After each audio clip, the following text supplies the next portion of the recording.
The Protevangelion, or an historical account of the birth of Mashiach and the perpetual Virgin Miryim, his mother, by Yochanan, James the Lesser, cousin and brother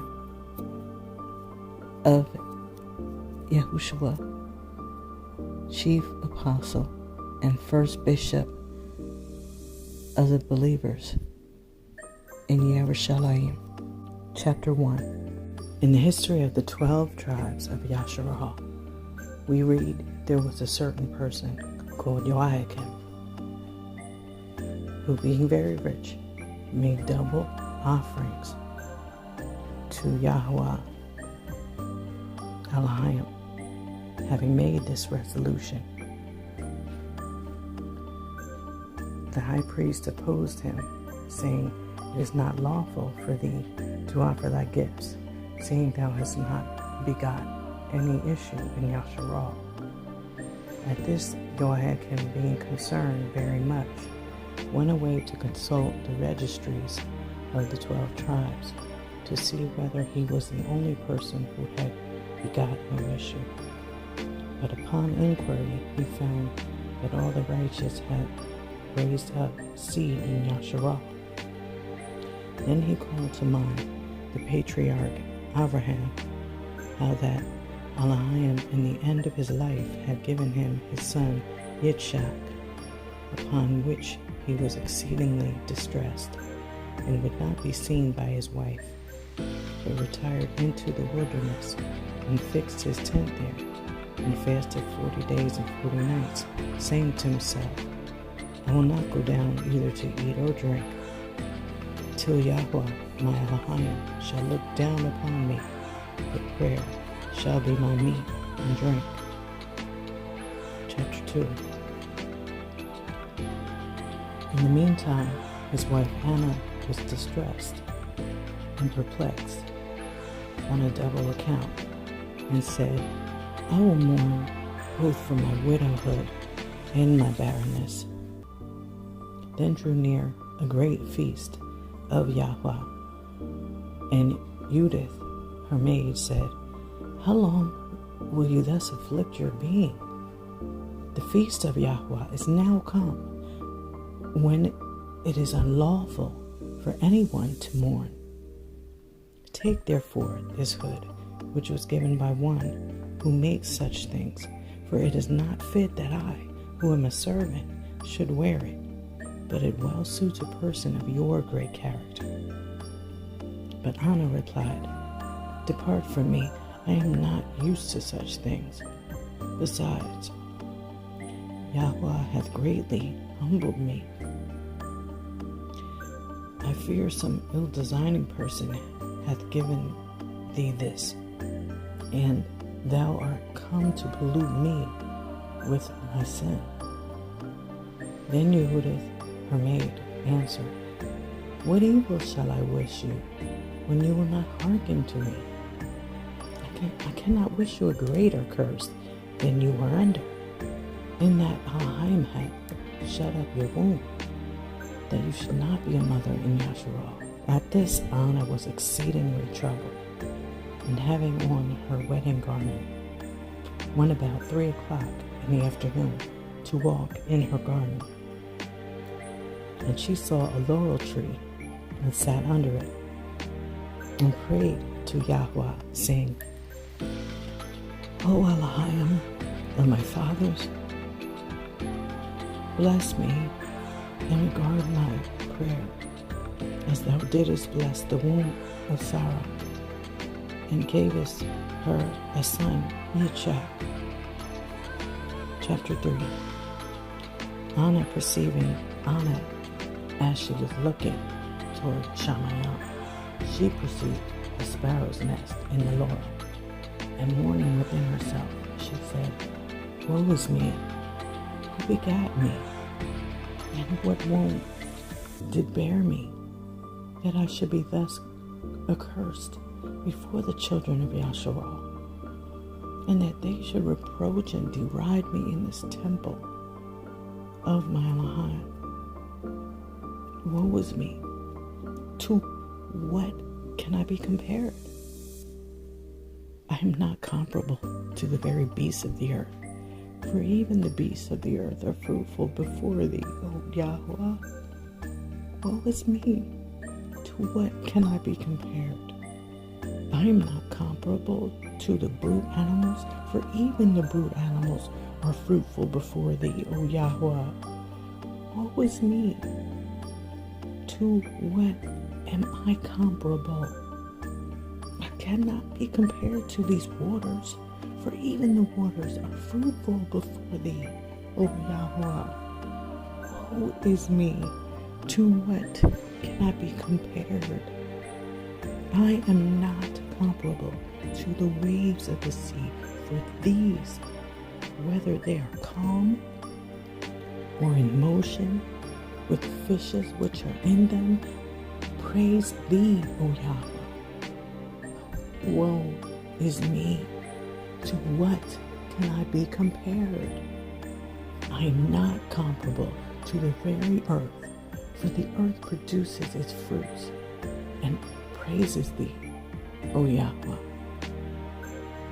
Chapter 4.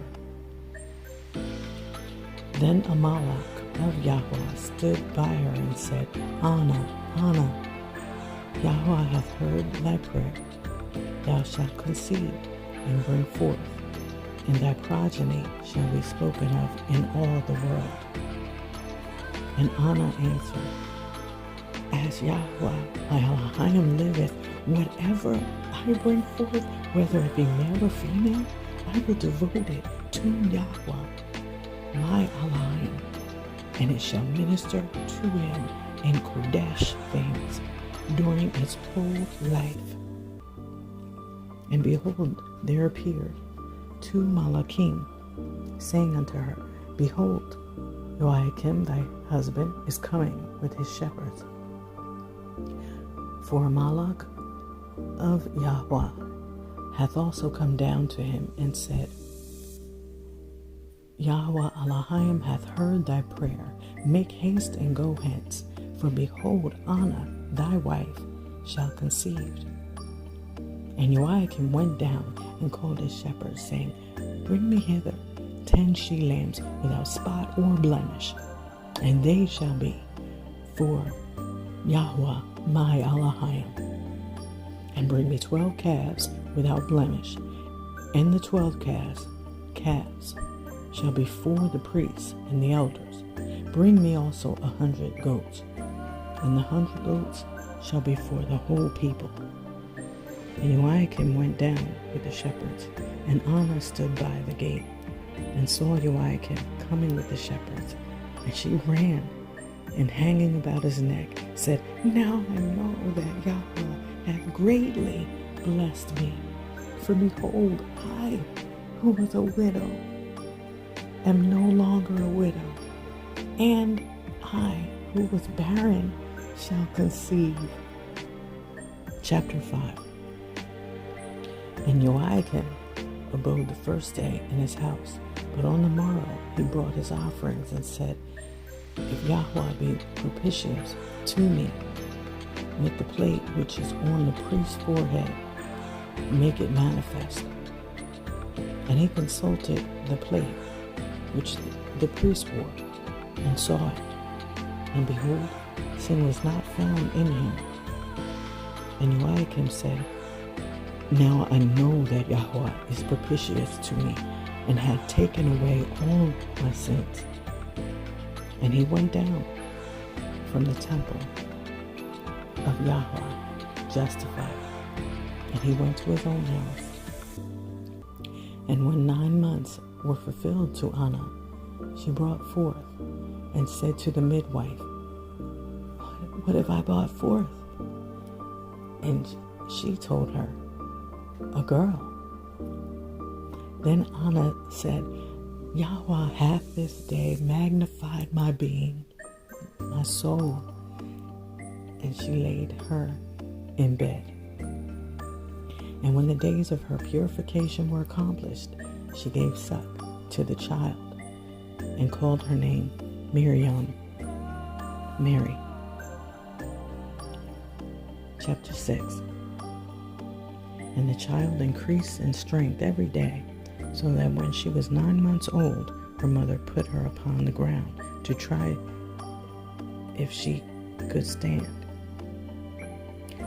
And when she had walked 9 steps, she came again to her mother's lap. Then her mother caught her up and said, As Yahudah, my Elohim liveth, thou shalt not walk again on this earth till I bring thee into the temple of Yahudah.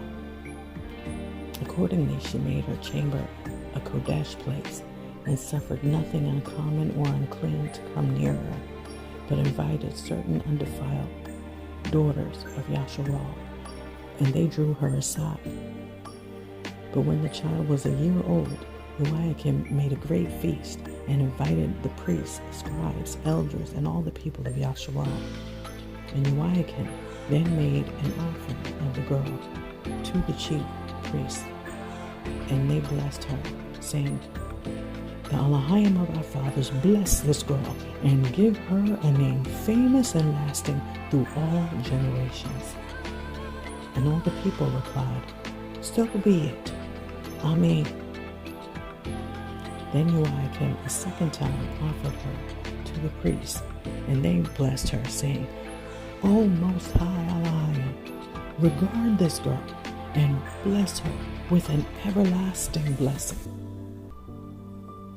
Upon this, her mother took her up and gave her the breast, and sung the following song to Yahudah.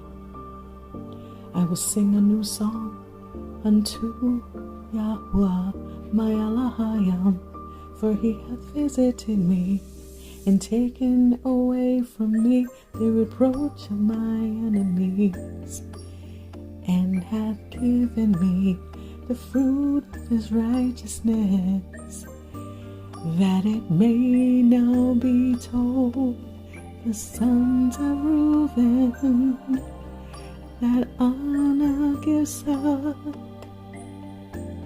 Then she put the child to rest in the room which she had consecrated, and she went out and ministered unto them. And when the feast was ended, they went away rejoicing and praising the Elohim of Yasharal. Chapter 7. But the girl grew, and when she was 2 years old, UTEriKiYah said to Anna, Let us lead her to the temple of Elohim, that we may perform our vow, which we have vowed unto Yahudah Elohim, lest he should be angry with us, and our offering be unacceptable. But Anna said, Let us wait the 3rd year, lest she should be at a loss to know her father. And UTEriKiYah said, Let us then wait. And when the child was 3 years old, UTEriKiYah said, Let us invite the daughters of the Eri, who are undefiled, and let them take each a lamp, and let them be lighted, that the child may not turn back again, and her mind be set against the temple of Yahudah. And they did thus, till they ascended into the temple of Yahudah. And the high priest received her, and blessed her, and said, Miryim, Yahudah Elohim hath magnified thy name to all generations, and to the very end of time. By thee will Yahudah show his redemption to the children of Yasharal. And he placed her upon the 3rd step of the altar, and Yahudah gave unto her grace, and she danced with her feet, and all the house of Yasharal loved her. Chapter 8. And her parents went away, filled with wonder, and praising Elohim, because the girl did not return back to them. But Miryim continued in the temple as a dove, educated there, and received her food from the hand of a Malach. And when she was 12 years of age, the priests met in a council and said, Behold, Miryim is 12 years of age. What shall we do with her? For fear lest the Kodesh place of Yahuwah our Elohim should be defiled? Then replied the priest to Zacharias, the high priest, do you stand at the altar of Yahuwah and enter into the Kodesh place and make petitions concerning her? And whatsoever Yahuwah shall manifest unto you, that do. Then the high priest entered into the Kodesh of Kodeshah, or Holy of Holies, and taking away with him the breastplate of judgment, made prayers concerning her. And behold, the Malach of Yahuwah came to him and said, Zacharias, Zacharias, go forth and call together all the widowers among the people, and let every one of them bring his rod, and he by whom Yahuwah shall show a sign shall be the husband of Miryim. And the criers went out throughout Judah, and the trumpet of Yahuwah sounded, and all the people ran and met together. Yosef also, throwing away the hatchet, went out to meet them, and when they were met, they went to the high priest, taking every man his rod. After the high priest had received their rods, he went into the temple to pray. And when he had finished his prayer, he took the rods and went forth and distributed them. There was no miracle attended them. The last rod was taken by Yosef, and behold, a dove proceeded out of the rod and flew upon the head of Yosef. And the high priest said, Yosef, thou art the person chosen to take the virgin of Yahuwah, to keep her for him. But Yosef refused, saying, I am an old man, and have children. But she is young, and I fear lest I should appear ridiculous in Yasharal. Then the high priest replied, Yosef, fear Yahuwah thy Elohim, and remember how Elohim dealt with Dathan, Korah, and Abiram, how the earth opened and swallowed them up because of their contradiction. Now therefore, Yosef, fear Elohim, lest the like things should happen in your family. Yosef then being afraid, took her into his house. And Yosef said unto Miryim, Behold, I have taken thee from the temple of Yahuwah, and now I will leave thee in my house. I must go to mind my trade of building. Yahuwah be with thee. Chapter 9. And it came to pass in the council of the priests, it was said, Let us make a new veil for the temple. And the high priest said, Call together to me 7 undefiled virgins of the tribe of David. And the servants went and brought them into the temple of Yahuwah. And the high priest said unto them, Cast lots before me now.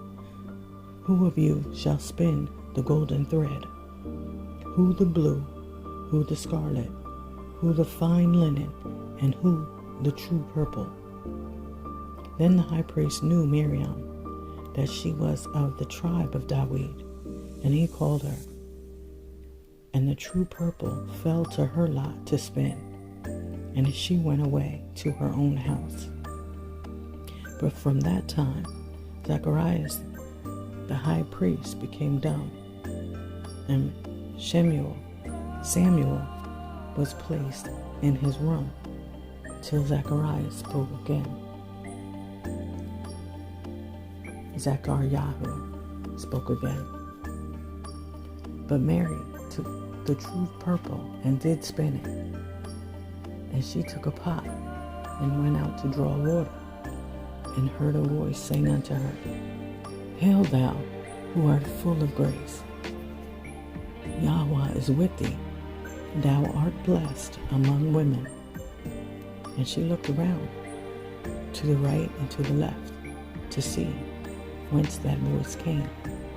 And then trembling went into her house, and laying down the water pot, she took the purple and sat down in her seat to work it. And behold, the Malach of Yahudah stood by her and said, Fear not, Miryam, for thou hast found favor in the sight of Amein. Which when she heard, she reasoned with herself what that sort of salutation meant. And the Malach said unto her, Yahudah is with thee, and thou shalt conceive. To which she replied, What? Shall I conceive by the living Elohim, and bring forth as all other women do? But the Malach returned answer, Not so, O Miryam, but the Ruach HaKodesh shall come upon thee, and the power of the Most High shall overshadow thee. Wherefore that which shall be born of thee shall be Kodesh, and shall be called the Son of the living Elohim, and thou shalt call his name Yahushua, for he shall save his people from their sins. And behold, thy cousin Elizabeth, she also hath conceived a son in her old age, and this now is the 6th month with her, who was called barren, for nothing is impossible with Elohim. And Miryam said, Behold, the handmaid of Yahudah, let it be unto me according to thy word. And when she had wrought her purple, she carried it to the high priest. And the high priest blessed her, saying, Miryam, Yahudah Elohim hath magnified thy name, and thou shalt be blessed in all the ages of the world. Then Miryam, filled with joy, went away to her cousin Elizabeth, and knocked at the door, which when Elizabeth heard, she ran and opened to her, and blessed her, and said, Whence is this to me, that the mother of my Yahudah should come to me? For lo, as soon as the voice of thy salutation reached my ears, that which is in me leaped and blessed thee. But Miryam, being ignorant of all those mysterious things which the archangel,